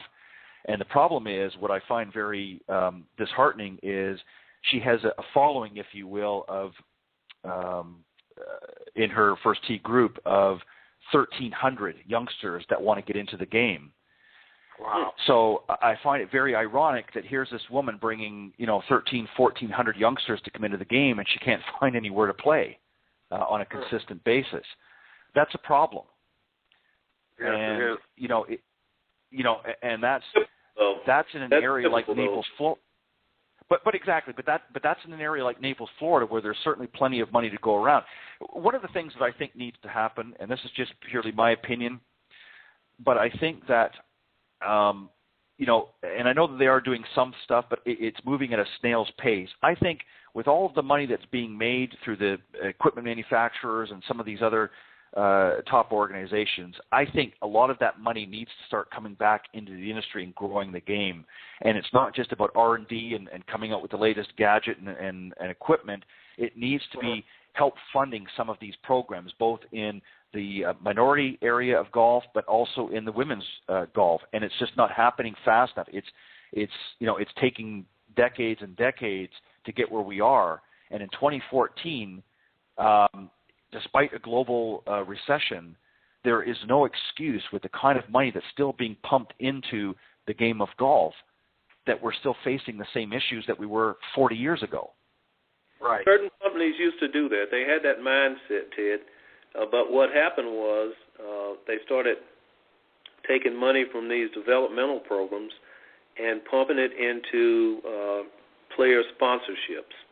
And that's what's happened, to be honest with you. And that's how the game has changed. So they've kind of cut their nose off to spite their face because they were actually developing future consumers. And somebody dropped the ball on that, and that's actually what happened.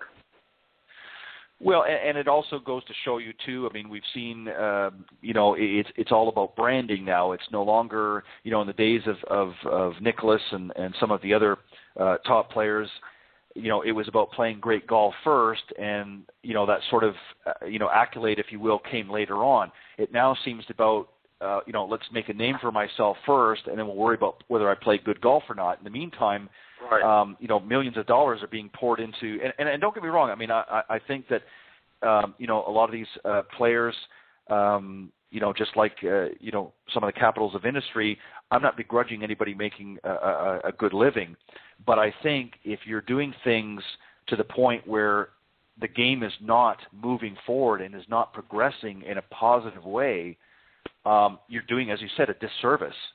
And they're going to find that as more and more people get frustrated because the equipment's not living up to the expectations they're being sold, and teaching professionals are dropping out like flies because they're scrambling for the same, and I know this is an exaggeration, but the same 500 people that want to take golf lessons, but you've got 50,000 teaching professionals out there trying to vie for the same player, revenue. You're going to just continue to perpetuate the problem. So what we need to do is, I think, as people within the industry, we need to, and this is what I've started doing with my program and on Facebook and things, is I'm trying to network with others in the business and get them to collaborate and work together. And that's why I'm getting people coming on the program, such as yourself, is to get these messages out there and say, hey, if we don't start doing something, the top 1% are going to continue to play on the PGA Tour, and they're still going to have multi-million-dollar endorsements and all the power to them. But the other 99% of the industry is going to fall by the wayside, and eventually that top echelon is going to start to crumble as well, because nobody's going to be able to afford to play, and nobody's going to want to watch golf. They're going to lose interest. You just outlined what is wrong with the industry, and you also offered some solutions. So I'm hoping that people take note of what you just said, Ted, because it was brilliantly said. Yeah. Well, thank you.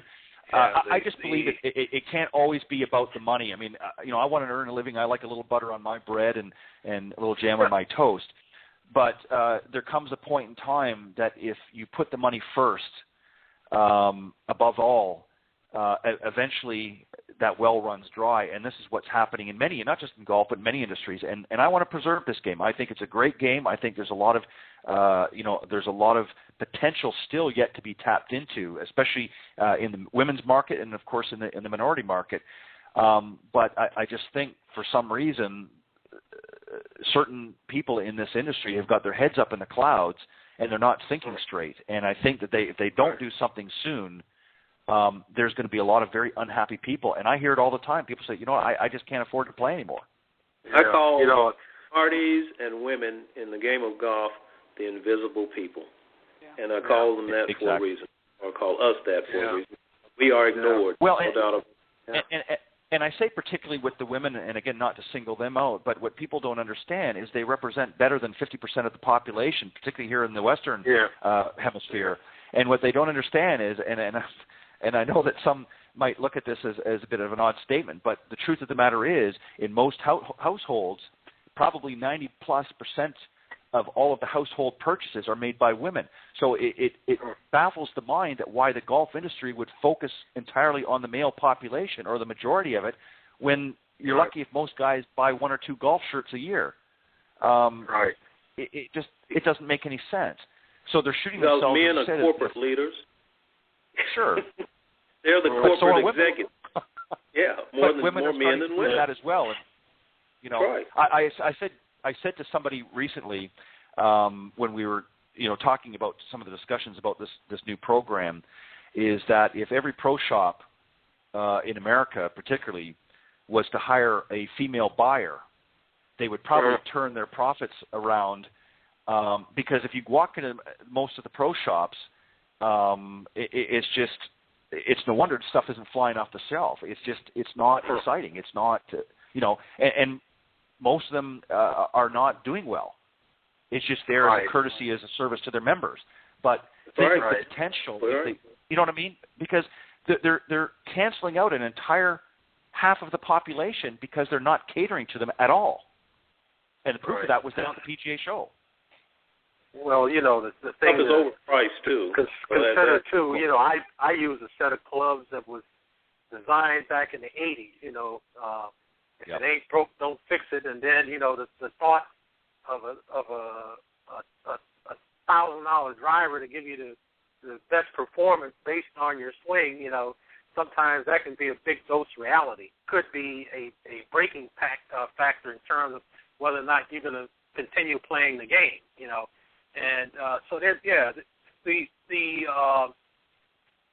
a lot of things need to be looked at and changed. If golf is really going to survive, and if it's ever going to become a game for everyone, a lot of this stuff is based on tradition, and we live in a changing world, and exactly, like it or not, a lot of our priorities and a lot of our conceptions and misconceptions have to be looked at and changed, in order to create, harmony and not a lot has changed in the world of golf, even though, a lot of people think, well, yeah, golf is a different game now. But, yeah, it is, but then there's still a lot of old elements that need to be adjusted so that the game can continue to grow and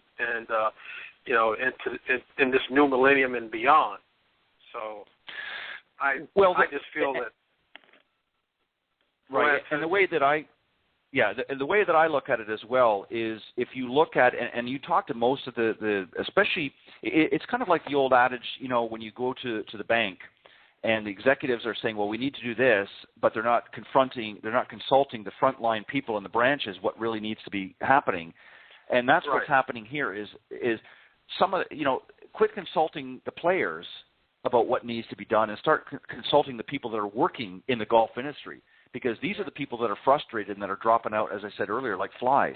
And the tour players, and I'm not knocking them; they're great, and I enjoy watching them.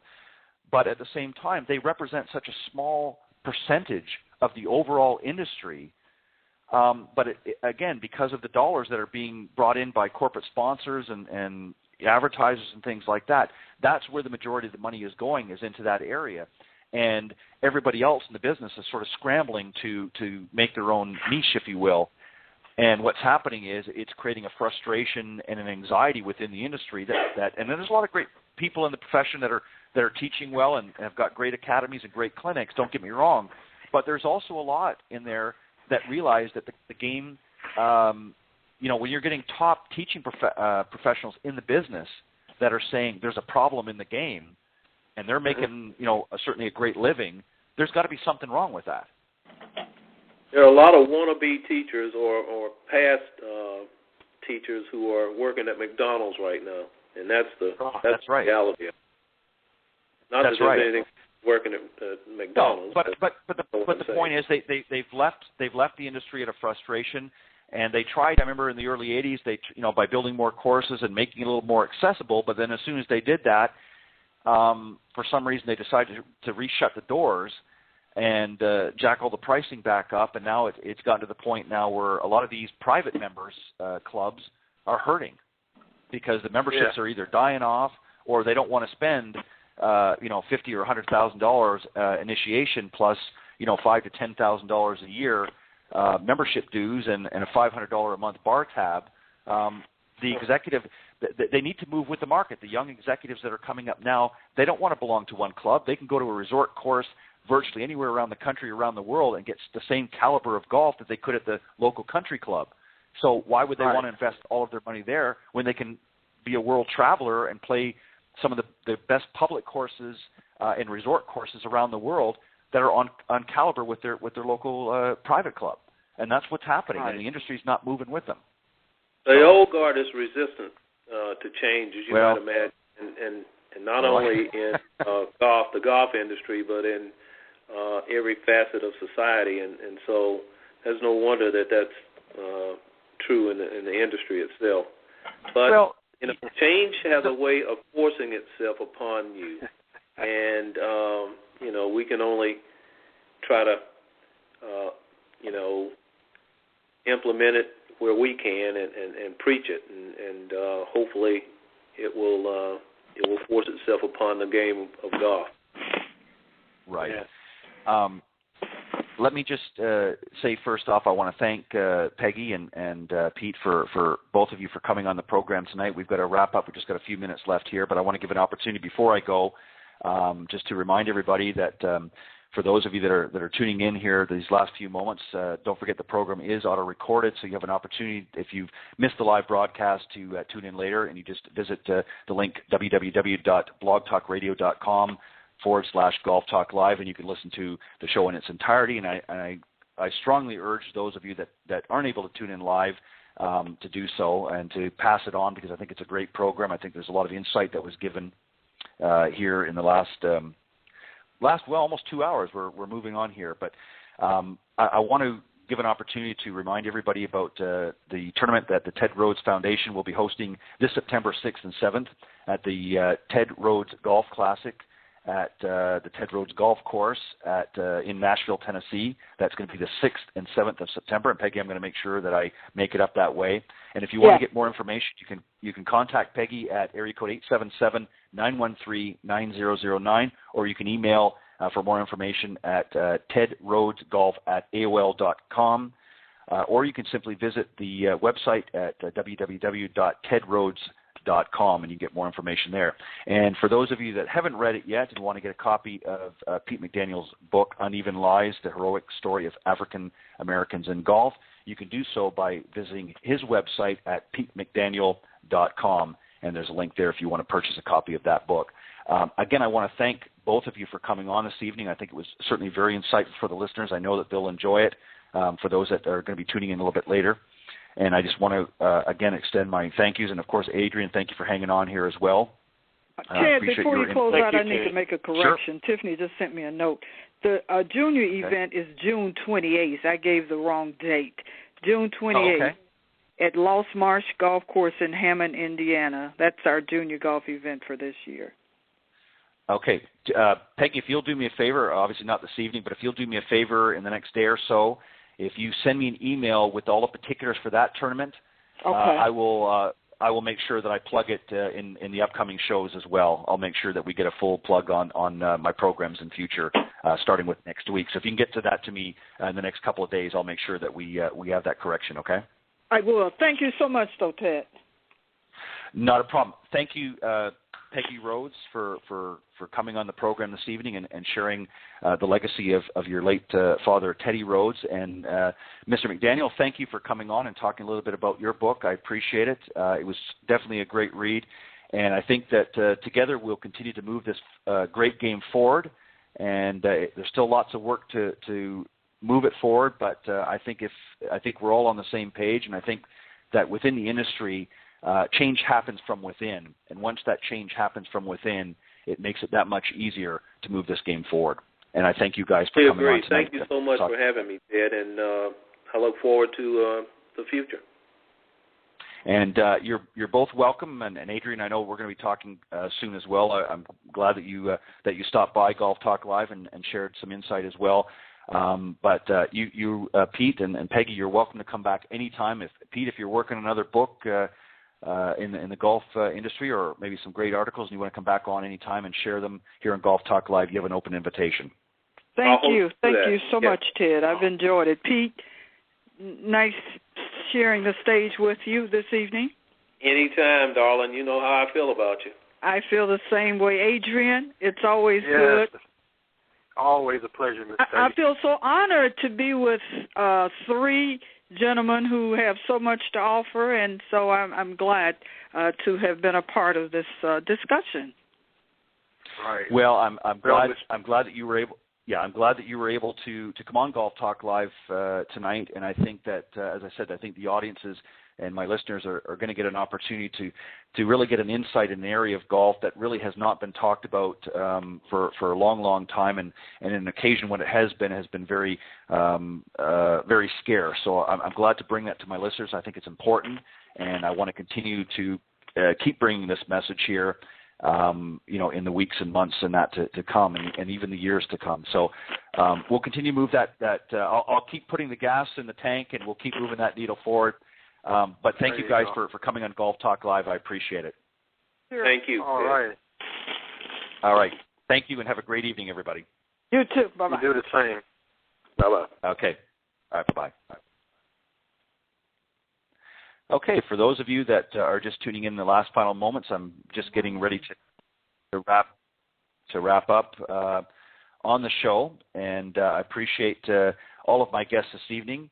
And it was, I think, a great conversation, and I think that the more that we can do to open the eyes of the public and make them aware of not only some great legends in the game that have helped really forge and pioneer this great game for as I mentioned, players like Tiger Woods. Without the earlier players like Ted Rhodes and Charlie Sifford and many of the others that we mentioned here, and it's available in Pete McDaniel's book.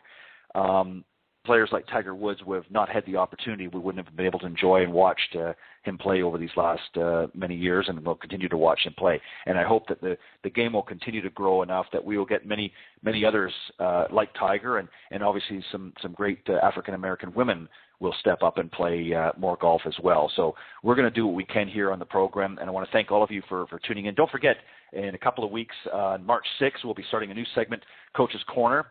Looking forward to that. I'm looking forward to answering some of your calls and questions about this great game, and see if we can help you weekend warriors out there. So make sure you tune in March the 6th here on Golf Talk Live. And don't forget, as we talked about earlier, let me wrap up real quick here. As I mentioned earlier, the new segment that Cindy Miller, LPGA professional Cindy Miller, and I are going to be co-hosting a new segment here on Golf Talk Live, actually a whole new program. It's going to be on Tuesdays at 9 a.m. Eastern Standard Time to 10 a.m., the Women of Golf. So make sure you stay tuned for that. We're going to have some great women, both in the teaching professional and in the playing professional from the LPGA Tour, are going to be stopping by and sharing their thoughts and insights, and we're going to be tackling some of the tough issues. So I want to take an opportunity one more time to thank my guests, Peggy Rhodes White, the daughter of the late African-American golfer Teddy Rhodes, and, of course, Pete McDaniel, the author of Uneven Lies, the heroic story of African-Americans in golf. Thank you for joining me here on Golf Talk Live. You have a great evening, and I will see you back here next week with another great guest. Thanks, and have a great evening. God bless everybody.